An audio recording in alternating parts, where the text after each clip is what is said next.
여러분 안녕하십니까? 뉴스라이브 문을 엽니다. 오늘 아침 어제보다 쌀쌀하게 시작됐습니다. 내일부터는 찬바람이 불면서 더욱 추워지겠는데요. 입동인 금요일에는 서울 아침 기온 영하에 가깝게 떨어지겠습니다. 쌀쌀한 기온과 함께 불청객인 미세먼지도 찾아오고 있는데요. 건강관리에 각별히 유의하셔야겠습니다. 11월 6일 뉴스라이브 지금부터 시작합니다. 오늘의 헤드라인입니다. 광진구청이 한 초등학교 앞 차로 조성을 계획하고 있습니다. 하지만 학부모들은 아이들의 안전이 위협된다며 반발하고 있습니다. 단독주택 재건축 사업장에서 세입자 보상 대책이 처음으로 마련됐습니다. 사업 시행자가 세입자에게 주거 이전비와 영업보상비 등을 지원하는 내용입니다. SH공사가 마포구 출판 인쇄 스마트 앵커 건립의 위탁 개발을 맡게 됐습니다. 시설 건립을 비롯해 관리까지 도맡을 예정입니다. 강남구 수도전기공고에 6.25 참전 기념비가 세워졌습니다. 이 학교 출신 155명의 참전 용사 이름이 새겨졌습니다.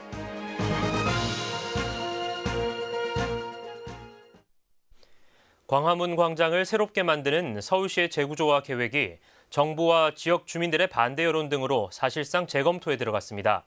박원순 서울시장은 종로구 주민들의 의견을 듣기 위해 현장에 나섰는데요. 마지막까지도 주민들의 반응은 싸늘했습니다. 첫 소식 지혁배 기자입니다. 광화문 광장 인근 종로구 거리에 박원순 시장과 서울시 직원들이 나섰습니다.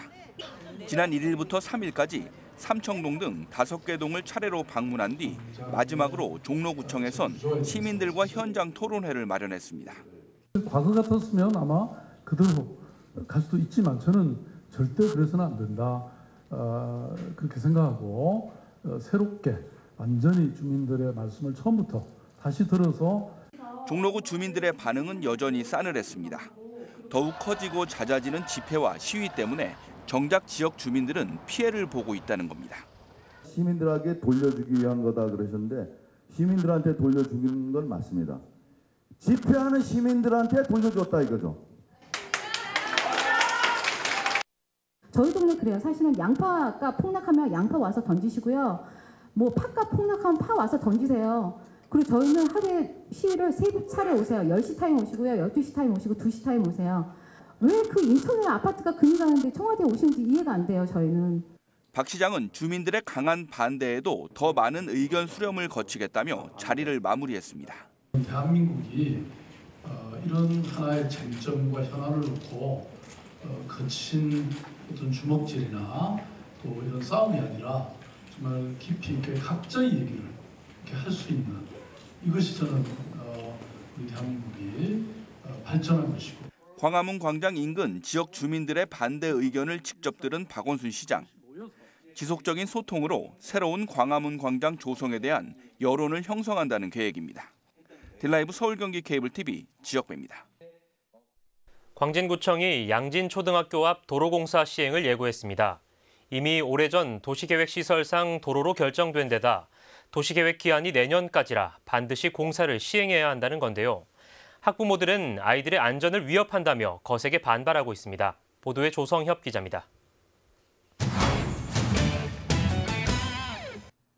양진 초중학생들의 통학로로 이용되는 길입니다.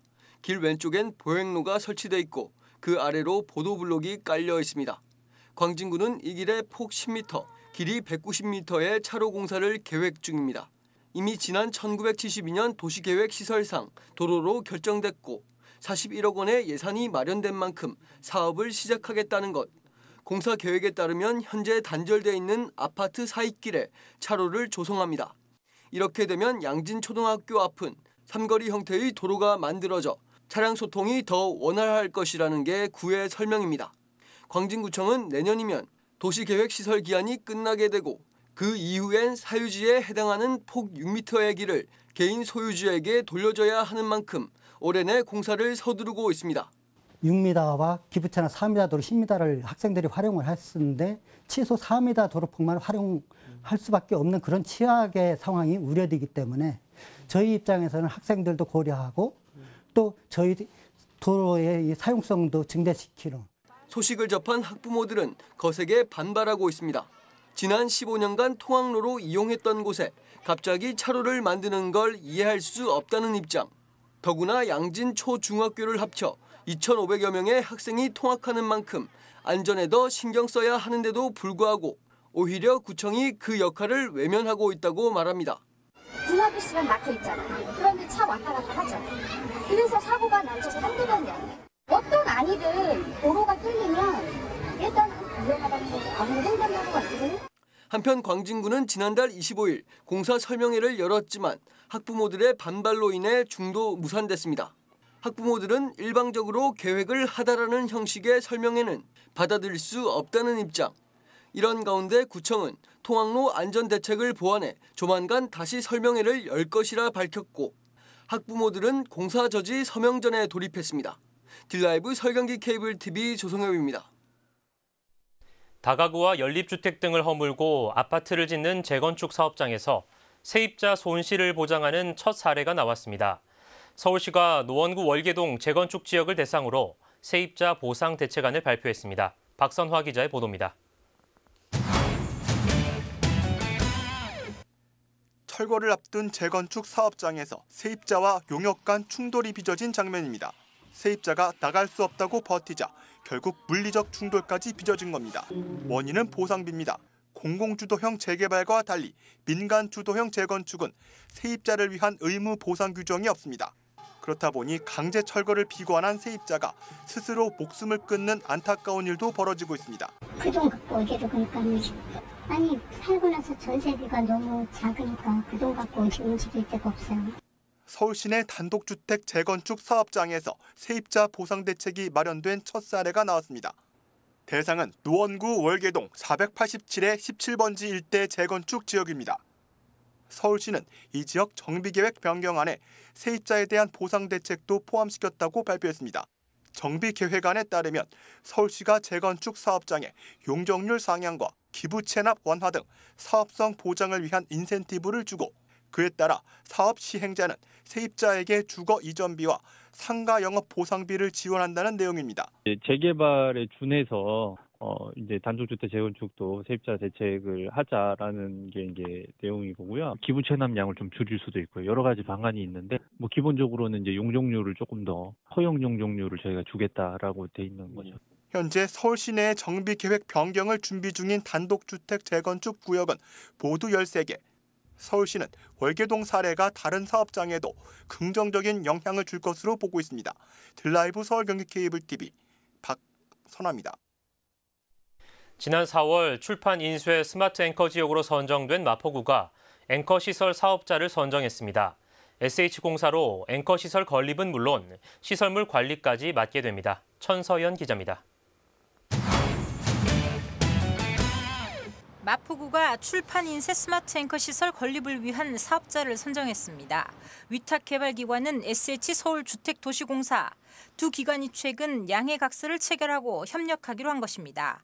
크게는 마포구가 부지를 제공하면 SH가 앵커 시설을 짓는 방식, 시설 건립 이후 소상공인 입주 지원과 임대료 징수, 주차장 등 시설물 관리도 SH가 맡게 됩니다. 공간을 갖춰줌으로써 자부심 있게 새로운 일자리를 만들고 하나의 이거를 출판 인쇄 이런 부분을 새롭게 발전하는 과정에 하나의 그런 역할을 할 수 있는 앵커로서 역할을 할 수 있게끔 돼 있고 출판 인쇄 스마트 앵커 시설은 옛 마포구청사 제3별관 부지에 지어집니다. 이미 지난 8월 인근의 거주자 우선 주차장 부지까지 포함해 지구 단위 계획 변경안이 가결된 상태입니다. 지하 4층, 지상 5층으로 연면적 7,600여 제곱미터 규모, 출판 인쇄 소상공인이 입주할 수 있는 입주 공간과 인쇄 기계 등을 공동으로 사용할 수 있는 공동 작업장 등이 들어설 예정입니다. 제3별관의 경우 내년 10월 철거할 예정으로 이후 공사에 들어가 2022년 말까지는 스마트 앵커 시설을 완공한다는 계획입니다. 한편 스마트 앵커의 운영은 협동조합형으로 계획되고 있습니다. 디자인과 출판, 인쇄와 판매 등 각 층이 참여하는 협동조합을 꾸려 일감 수주와 마케팅, 품질 관리 등을 공동으로 하는 방안입니다. 딜라이브 서울 경기 케이블 TV 천선입니다. 종로구 청운효자, 사직동과 강서구 공항동 일대가 올 하반기 도시재생 활성화 지역으로 새롭게 선정됐습니다.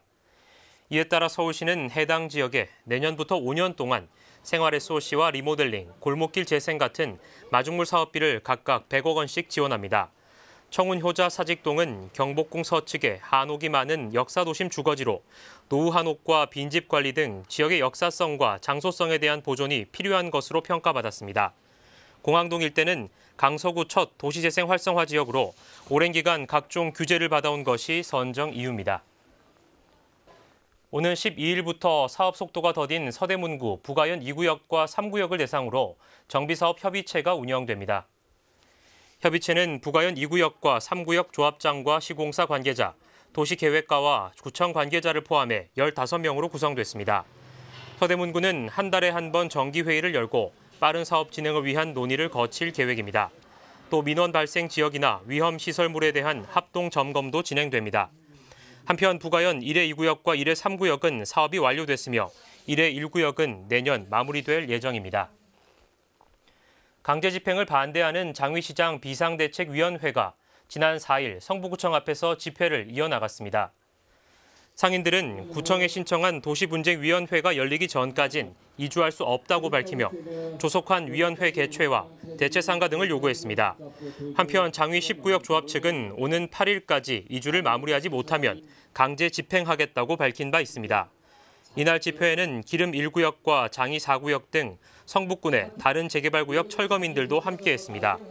이들은 개발로 인해 고통받는 주민들의 목소리를 구청이 묵살하지 말아야 한다고 밝히며 철거민들에 대한 실질적인 대책 마련을 촉구했습니다.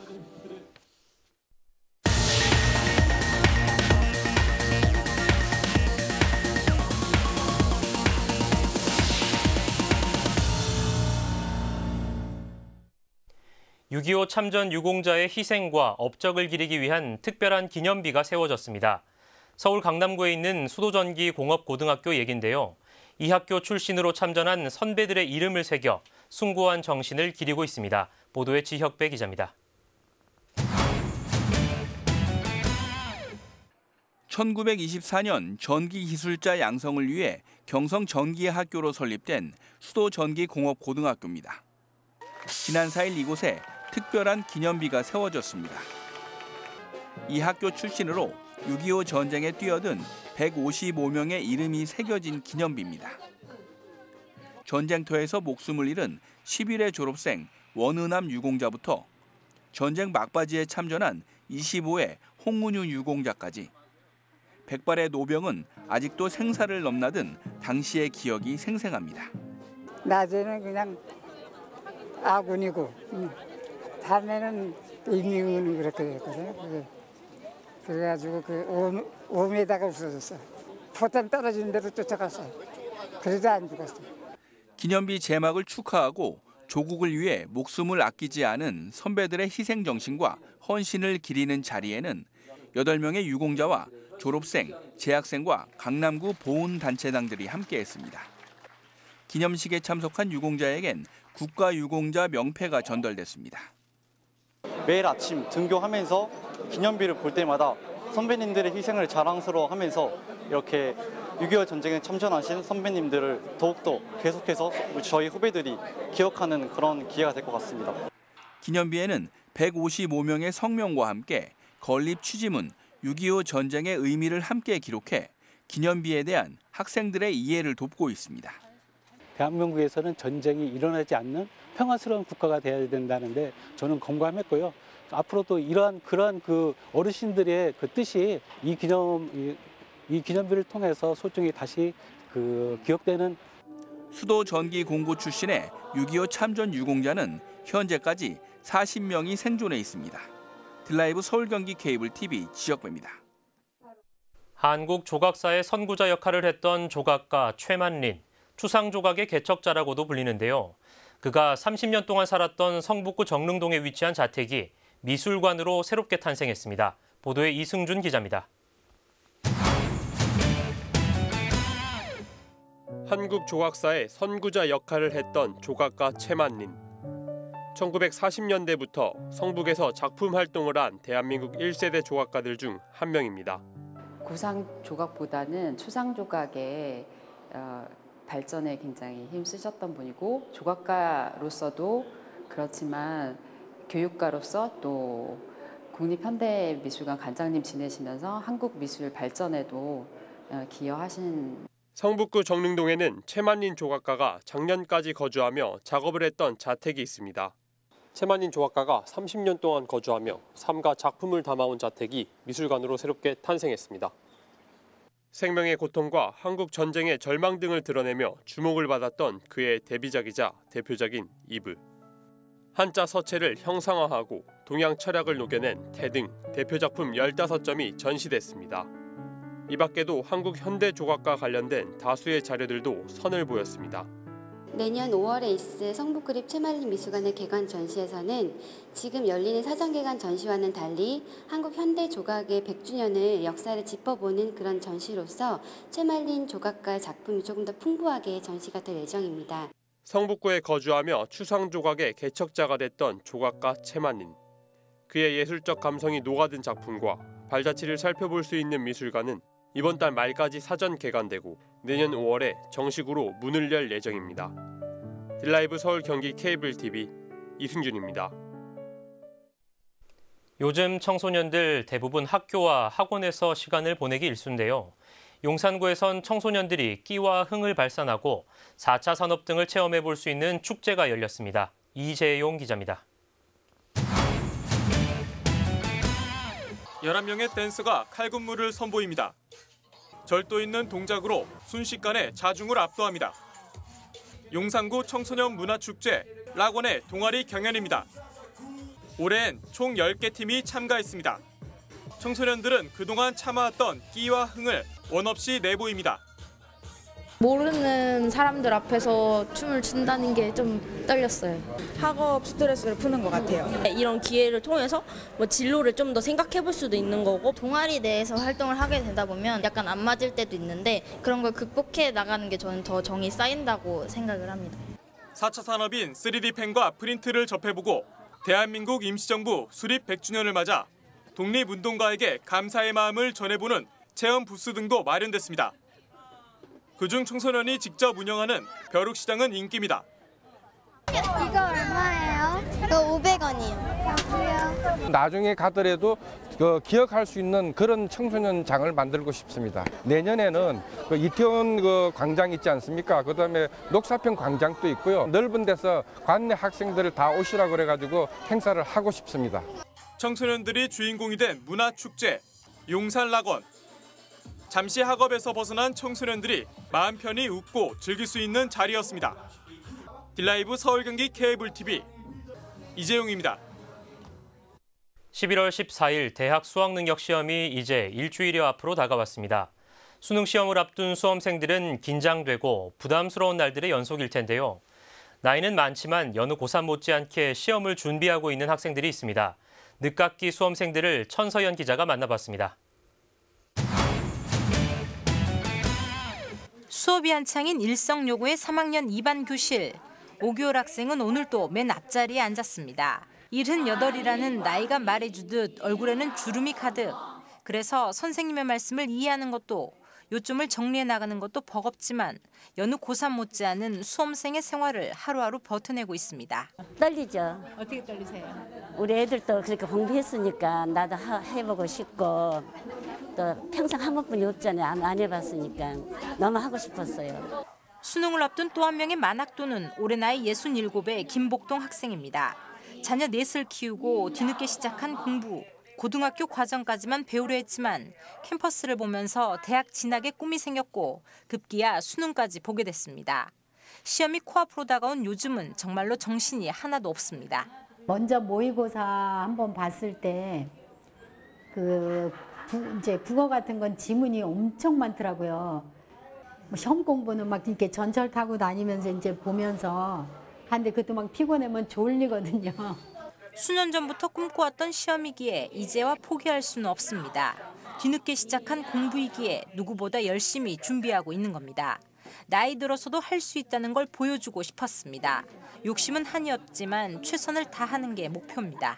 마무리야 욕심이 많은데 역시 나이는 있더라고. 그냥 어머니 아버지도 계시고 그러니까 그냥 그렇게 꾸준히 할 거예요. 네.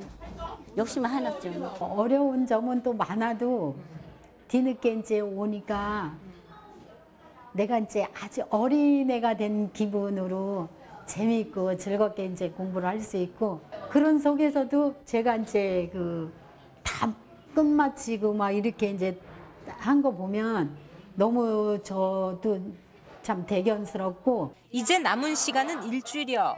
결과에 상관없이 최선을 다하겠다는 그들의 다짐에 힘찬 응원을 보냅니다. 딜라이브 서울 경기 케이블 TV 천선입니다. 서울시설공단은 오는 14일 수능 시험을 치르는 장애인 수험생들을 위해 콜택시를 우선 배차합니다. 1, 2급 지체장애인과 기타 휠체어 장애인은 물론 보행이 어려운 수험생을 대상으로 서비스가 제공됩니다. 출퇴근 시간대 장애인 콜택시를 이용해야 하는 수험생들이 시험장까지 편리하게 이동할 수 있도록 콜택시가 우선 배차될 예정입니다. 현재 사전 신청이 가능하며 1588-4388로 전화하면 콜택시를 예약할 수 있습니다. 오버 투어리즘 대책을 담은 관광진흥법 개정안이 지난달 31일 국회 본회의를 통과했습니다. 정세균 국회의원이 대표 발의한 개정안은 과잉 관광에 따른 주민 사생활 침해와 환경훼손 피해가 잇따른 데 대한 대책 마련을 위해 마련됐습니다. 법안에선 지속 가능한 관광의 개념을 기존 환경적 측면뿐만 아니라 사회적 측면까지 확장해 수용 범위를 넘어선 관광객의 방문을 시도지사가 조례로 제한할 수 있도록 명문화했습니다.